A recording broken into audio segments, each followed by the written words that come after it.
So I've stitched up both sides of the closure piece.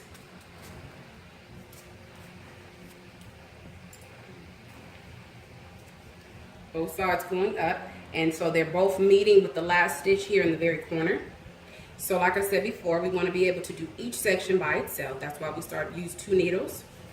So remember in the beginning I said that this cap was a little big, but it was going to allow me to have extra stitching room. So it actually helps me to be able to keep this wig fitted exactly to the measurements of my client's head, because I have all this extra space. It was a little bit more than this, but as I'm pulling on it, it's allowing me to take some of this up, which is a good thing, because if this cap fit exactly correctly, by the time I ended up pulling in all of these different ways, it would end up being too small for my client.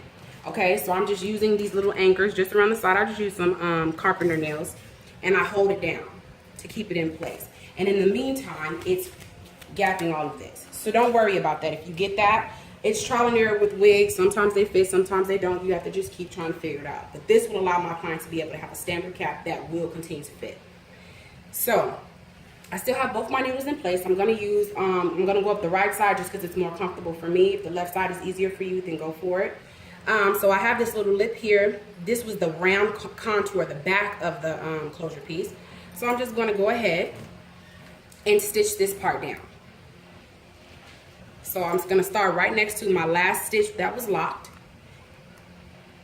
And I'm just going to go in.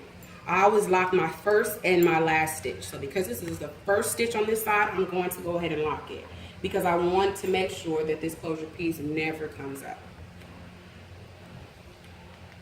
And I'm just using my thumb just to hold it down so I can kind of see it where it's in place.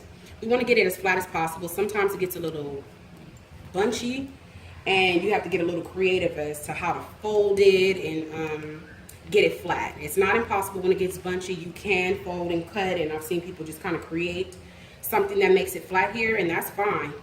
That's what being an artist is all about. We do what works for us, and it doesn't matter if someone does it differently. All that matters is that it comes out great. So I'm going in just like before, and I'm going through the cap, through the very lining of the closure piece, and I am double stitching it here. See, my loop is double stitched, and I'm pulling it. That tension is everything. Don't shy away from the tension. Don't use your big muscles to get the tension.